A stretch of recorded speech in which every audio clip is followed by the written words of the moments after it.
truth means it does not depend on anything else. That is absolute. So, in the material world, everything is relative truth. Nothing is absolute. So, just like if you say that this person is okay, if you say that okay, Einstein was an intelligent scientist. Einstein was an intelligent scientist. Is it an absolute statement? No. Why not?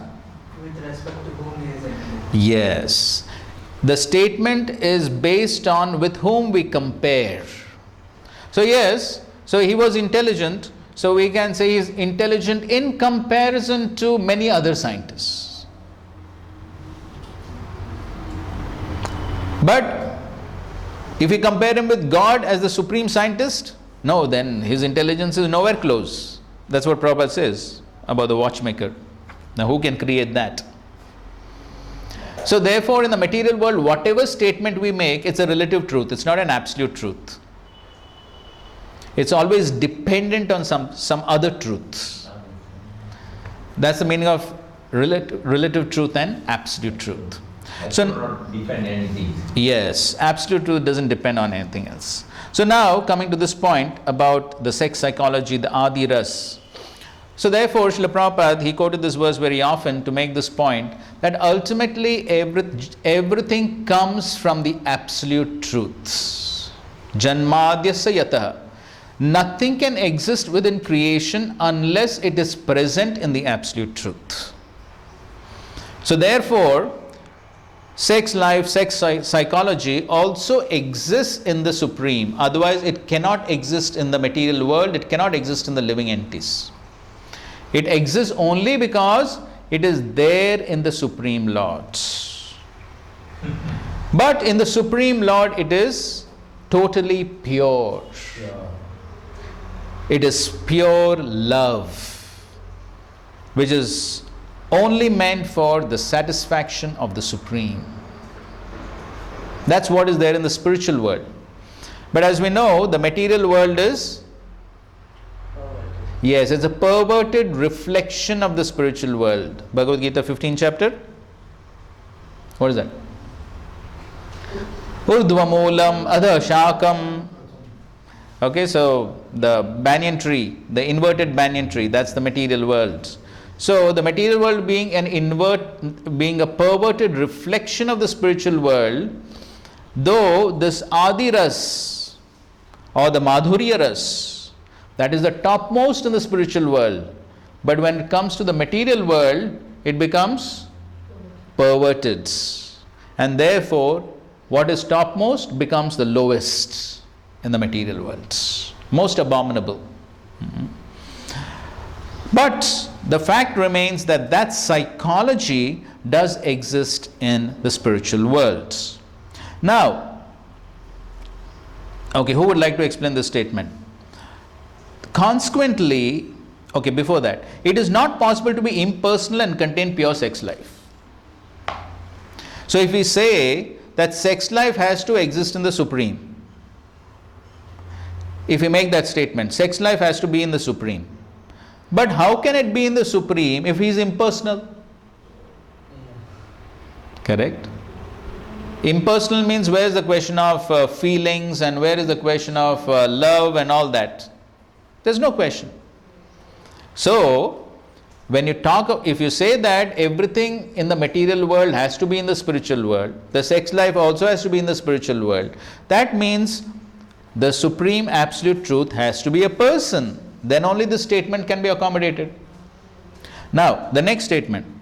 Consequently, the impersonalist philosophers have given indirect impetus to the abominable mundane sex life because they have overstressed the impersonality of the ultimate truth.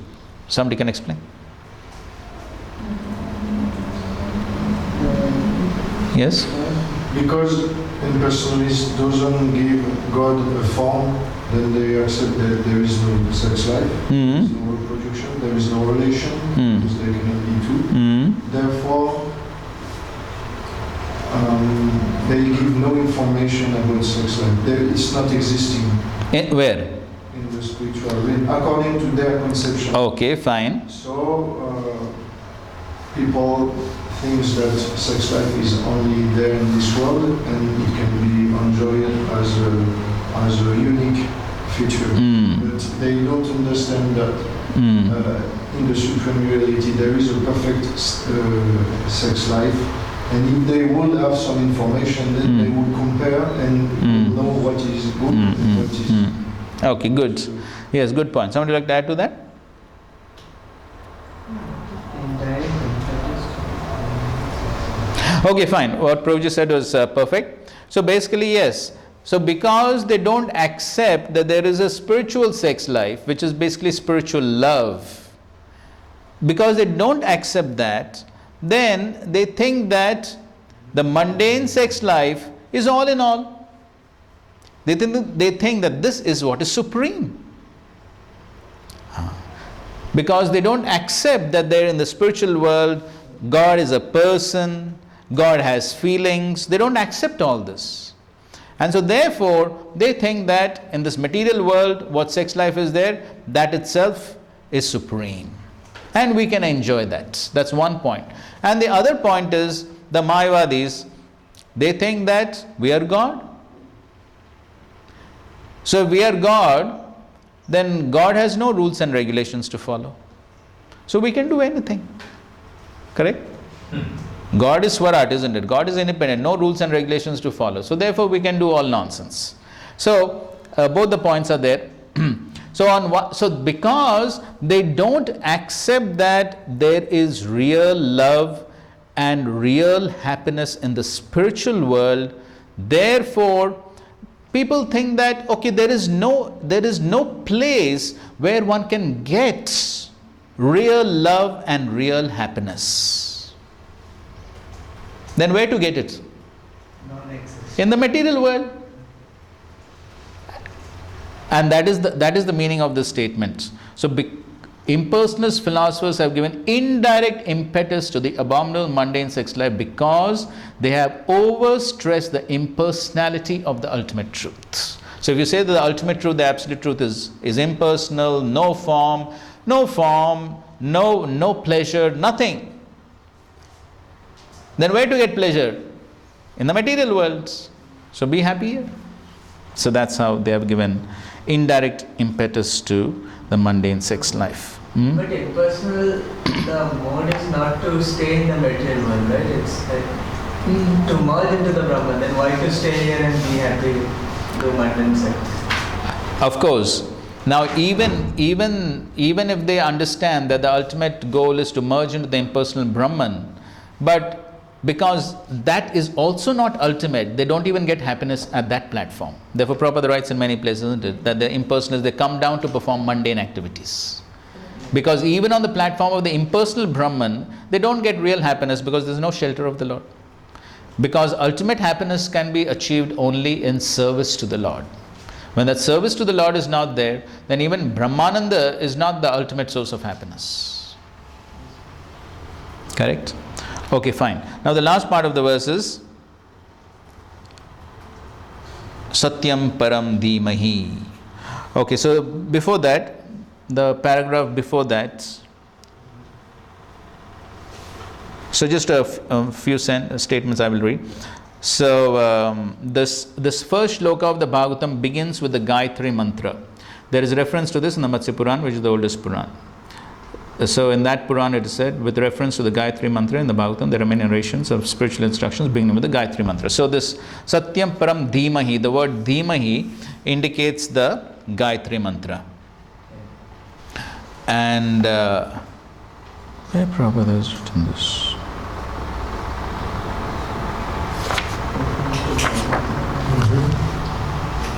So one must therefore acquire. So Prabhupada has written somewhere else in the purport, I couldn't get it immediately. So one must therefore acquire Brahmanical qualities or be perfectly situated in the quality of goodness in order to chant the Gayatri Mantra successfully and then attain to the stage of transcendently realizing the Lord, His name, His fame, His qualities, and so on. So as we know, the Brahmanas chant the Gayatri Mantra for what purpose?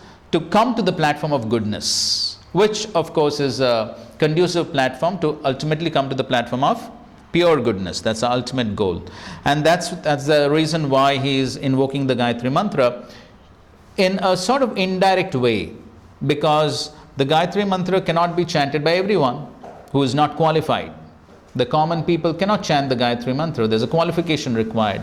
But by invoking the Gayatri Mantra here in an indirect way, so Vyasadeva is actually indirectly giving a chance for everyone to chant the Gayatri Mantra and thereby get purified. So therefore he's just using the word Dhimahi, and by that he is indirectly giving a chance to people in general to chant the Gayatri Mantra and become purified to come to the mode of goodness. And of course Jiva Goswami explains that there are parallels between the Brahma Gayatri and this verse. Just to give a few examples. So he says that, so just like the Brahma Gayatri begins with Om, correct? So here Om refers to Janmadhyasya Yata. Om refers to the Supreme Lord basically, correct? Om is a representation of the Supreme Lord. So Om refers to Janmadhyasya Yata. And then in the Brahma Gayatri there is Bhur Bhuva Swa, which is basically the material world. So what is the parallel to that here? Vinimayo yatra trisargo. This is a reference to the material worlds. So there also there is Bhur Bhuva Swa. Like that. So like that there are parallels between the Brahma Gayatri and this verse. And that's how he is invoking the Gayatri Mantra within this verse. Just once again, so here in the Srimad Bhagavatam 12th canto, there is again a reference to this Gayatri Mantra. You can see this verse also ends with Satyam Param Dhimahi. Okay, read that translation. I meditate upon the pure and spotless Supreme Absolute Truth, who is free from suffering and death, and who in the beginning personally revealed this incomparable torchlight of knowledge to Brahma. Brahma then spoke it to the sage Narada, who narrated it to Krishna, Vipaya, and Vyasa. Srila Vyasa revealed this Bhagavatam to the greatest of sages, Shukadeva Goswami, and Shukadev mercifully spoke it to Maharaj Parikshit. Okay, so here also this Satyam Param Dhima is there. And okay, so this is a reference from the Chaitanya Charitamrita. So here it is said, Gayatrira Artha E Grantha Arambhana Satyam Param Sambandha Dhimahi Sadhana Prayojan. In the beginning of Srimad Bhagavatam, there is an explanation of the Brahma Gayatri Mantra. The absolute truth, Satyam Param, indicates the relationship, and we meditate Dhimahi on him, indicates the execution of devotional service and the ultimate goal of life. So, yes, so that's the Sambandha Gyan that is being spoken in Satyam Param, and the Dhimahi indicates we meditate, it indicates the process or the Abhidheya in order to achieve the Param Satyam. And then Vishnu Thakur also quotes this verse to indicate the Satyam. Okay, so there is this verse in the Bhagavatam. This is from the Demigod's Prayers, the 2nd chapter. Satyavratam Satyaparam Trisatyam Satyasya Yonem Nihitam Cha Satye Satyasya Satyam Rita Satyanetram Satyatmakam Tvam Sharanam Prapannaha. Read the translation. The demigods prayed, O Lord, you never deviate from your vow, which is always perfect, because whatever you decided is perfectly correct and cannot be stopped by anyone. Being present in 3 phases of cosmic manifestation, creation, maintenance and annihilation, you are the supreme truth. Indeed, unless one is completely truthful, one cannot achieve your favor, which therefore cannot be achieved by hypocrisy. You are the active principle, the real truth, in all the ingredients of creation, and therefore you are known as Antaryami. the inner force. You are equal to everyone, and your instructions apply for everyone, for all time. You are the beginning of all truth. Therefore, offering our obeisances, we surrender unto you. Kindly give us protection. Okay, so Satyam, how Krishna is Param Satyam is being beautifully explained by the demigods. He is Satya in all his aspects. He is the truth in all his different aspects. Now, there are unlimited explanations of this first verse. Because the first verse is describing whom? Krishna. And Krishna is unlimited. So therefore there can be unlimited explanations on this verse. This is only one explanation which Srila Prabhupada has given, and we have explained with some explanation of Vishwanath Thakur, but this is only one explanation. There are unlimited explanations. So therefore we can keep on describing this verse for unlimited amount of time. But we are in the material world with limited time. Therefore, we know that Srila Bhaktisiddhanta Saraswati Thakur, he described this verse in Dhaka, Bangladesh for 3 months. 3 months, just one verse. And so Vishwanath Thakur also gives some 5 explanations of this verse. So we are not going into all of that, because then we'll require unlimited time for our Bhakti Vaibhav course. So if you want, if you're interested, you can read it, but this is the basic explanation which we must definitely know. So what Srila Prabhupada has given us, along with a little bit explanations from the Acharyas, this is a basic knowledge which you definitely need to know. There's no need to get too much confused with so many different explanations, but this is something we definitely need to know. We would conclude our discussions on this verse with one explanation which Vishwanath Thakur gives. Okay, read this. Though all 12 cantos of the Bhagavatam are like the tasty fruit, the sun and the lamb. So he compares, so these are his comparisons. He compares the Bhagavatam to a tasty fruit, the sun, the lamp, and also Mohini Murti. Anyway, that comes later. Okay. The topics of creation and destruction, Sarga and Nirodha, and various verses describing this are considered to be the lamb. Since those topics reveal all the general Only the general aspects of the Lord. Adhyatma. Secondary creation, Visarga, maintenance, Thana, protection, Poshana, and other topics, Uthi, Manmantra, Tara, Ishanu, Katha, and Mukti are considered to be the sun. Okay, so he's comparing some topics are like the lamp and some topics are like the sun.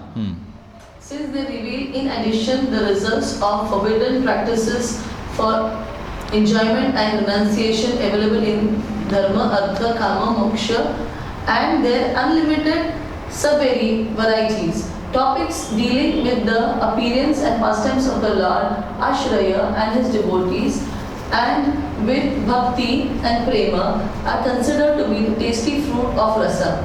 All the topics, however, give a joy to the devotees of the Lord by taking on a meaning favorable for Bhakti. The same topics, however, are like Mohini and take on a different meaning for bewildering the demonic group who give meanings unfavorable for Bhakti. One should not say that it is unbefitting to eulogize the unfavorable meanings of the Bhagavatam, which is directly filled with Bhakti Rasa. The Supreme Lord is full of all Shaktis, and so is the Bhagavatam. Thus it takes meanings corresponding to the minds of various types of people, adhikaris of this Shastra, for such revelation in befitting the person, the Lord, who possesses all powers. Okay, so he's saying that the Bhagavatam is like Mohini, because Mohini Murti, we know that she appeared to be she cheated the demons. So the same Mohini Murti, she came with the nectar, and the demons thought, okay, this lady is going to give what we want. But then later what she did? She cheated them and gave the nectar to the Devtas. So similarly, the Bhagavatam reveals itself according to how we approach the Bhagavatam. So that's the point. So if we approach the Bhagavatam with bhakti, that's how the Bhagavatam will reveal. Because Bhagavatam is non-different from Krishna. And the Lord reveals Himself. So if one approaches the same Bhagavatam with cheating tendencies like the demons, then Bhagavatam will cheat them. As Prabhupada says in one lecture, Krishna only gives intelligence to the demons to write volumes of books denying His existence. Krishna gives intelligence to the demons to write volumes of books denying His existence. Because unless Krishna gives intelligence, they can't write. But why Krishna gives that type of intelligence? Huh? They approach in that. Yes, because that was their desire. Everything is based on desire. So if we approach the Bhagavatam with some material desires, then Bhagavatam will teach how to fulfill material desires also. So it's all depends on how we approach the Bhagavatam, because Bhagavatam is non-different from the Lord's. Okay, so that's how he's comparing the Bhagavatam to the sun, the lamp, and the fruits, because Krishna is filled with so many rasas, and also he compares the Bhagavatam to Mohini Murti. Just one minute, that sentence, unbefitting to utilize tenses. Give a small explanation. I did not clearly understand. Where's that? One should not say. Okay, one should not say that it's unbefitting to eulogize the unfavorable meanings of the Bhagavatam, which is directly filled with bhakti ras. So there are some statements of the Srimad Bhagavatam which appear to be unfavorable. To bhakti. Yes, it appears as if there are certain sections of the Bhagavatam which has statements which are unfavorable to bhakti. But he says that even those apparently unfavorable statements should also be eulogized. Eulogized means glorified. Because actually even those statements should be seen in relation to bhakti. Because Bhagavatam is just filled with bhakti. There cannot be anything unfavorable to bhakti within the Bhagavatam. It may appear to be unfavorable because of one's own imperfect understanding. Therefore, even those apparently unfavorable statements of the Bhagavatam should also be eulogized. That's what he means to say.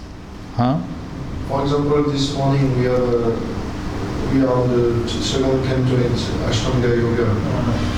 It says in the Bhagavatam itself that every syllable is filled with bhakti ras. Correct. So in the Ashtanga Yoga we can extract something. Yes, definitely. Okay, fine. So anyway, that's fine. Okay, we won't go into those. Okay, fine. Hare Krishna. Okay, we'll take a break and continue. So we'll try to finish at least the second and third verses today. The rest of the first chapter, not so much.